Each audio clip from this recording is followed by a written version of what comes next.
जन्नत की पुरसुकून फ़ज़ा से ज़मीन की सख्त दुनिया तक का सफ़र शुरू हो चुका था। हज़रत आदम अलैहिस्सलाम एक मकाम पर उतारे गए, हज़रत हव्वा अलैहिस्सलाम किसी और मकाम पर। ज़मीन वसी थी, खामोश और नई। कुछ रिवायात के मुताबिक एक मुद्दत तक दोनों एक दूसरे को तलाश करते रहे। पहाड़, वादियाँ, मैदान। आखिरकार अल्लाह ताला के हुक्म से दोनों का मिलाप हुआ। ये ज़मीन पर पहला घर था, पहला ख़ानदान, पहला इंसानी मुआशरा। वक्त गुजरता गया, हज़रत आदम अलैहिस्सलाम को औलाद अता हुई। रिवायात के मुताबिक हर हमल में एक लड़का और एक लड़की पैदा होते थे। अल्लाह का हुक्म ये था कि एक जोड़े के लड़के की शादी दूसरे जोड़े की लड़की से होगी। यूं इंसानियत का सिलसिला शुरू हुआ। फिर वो दिन आया जिसने ज़मीन पर पहली बार खून बहते देखा। हज़रत आदम अलैहिस्सलाम के दो बेटे थे, काबील और हाबील। दोनों को अल्लाह के हुजूर कुर्बानी पेश करने का हुक्म हुआ। हाबील चरवाहा था, उसने बेहतरीन सेहतमंद जानवर पेश किया।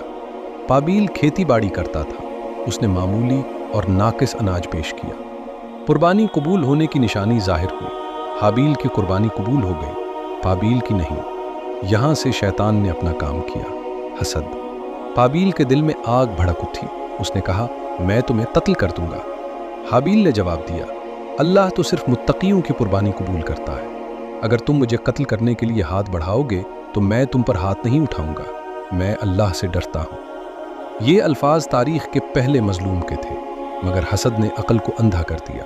काबील ने अपने भाई को कत्ल कर दिया। ज़मीन ने पहला खून देखा, हवा ने पहली चीख सुनी, इंसान ने पहली बार इंसान को मारा। कत्ल के बाद काबील हैरान खड़ा था, लाश को क्या करे। अल्लाह ताला ने एक कव्वा भेजा। वो ज़मीन खरीदने लगा ताकि अपने मुर्दा साथी को दफन करे। काबील ये देखकर बोला, अफसोस, क्या मैं इस कुएं जैसा भी ना हो सका कि अपने भाई की लाश छुपा सकूं। ये था इंसान का पहला जनाजा। हज़रत आदम अलैहिस्सलाम पर यह सदमा बिजली बनकर गिरा। बेटे का कत्ल दूसरे बेटे के हाथों। गम इतना शदीद था कि रिवायात में आता है कि आदम अलैहिस्सलाम मुद्दतों रोते रहे, मगर अल्लाह की रहमत बंद नहीं होती। अल्लाह ताला ने उन्हें एक और बेटा अता फरमाया, हज़रत शेथ अलैहिस्सलाम। वो नेक, सालेह और इल्म वाले थे।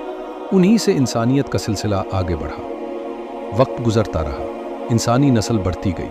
हज़रत आदम अलैहिस्सलाम अपनी औलाद को अल्लाह की इबादत, तक़वा और शैतान से बचने की नसीहत करते रहे। वो उन्हें याद दिलाते, शैतान तुम्हारा खुला दुश्मन है, उसी ने तुम्हारे माँ बाप को जन्नत से निकलवाया। सदियाँ गुजर गईं। रिवायात के मुताबिक हज़रत आदम अलैहिस्सलाम तकरीबन 1000 साल जिंदा रहे। फिर वो वक्त करीब आया। उन्होंने अपनी औलाद को जमा किया, नसीहतें की, अल्लाह का खौफ दिलाया और हज़रत शेथ अलैहिस्सलाम को जिम्मेदारी सौंपी। जब वफ़ात का वक्त आया, फ़रिश्ते हाजिर हुए, रूह कब्ज़ की गई। रिवायात में आता है कि फ़रिश्तों ने ही उनका हुस्ल दिया, कफन पहनाया और नमाज जनाजा अदा की, ताकि इंसानों को तरीक़ा सिखाया जाए। यूं ज़मीन पर आने वाला पहला इंसान ज़मीन में सुपुर्द खाक हो गया।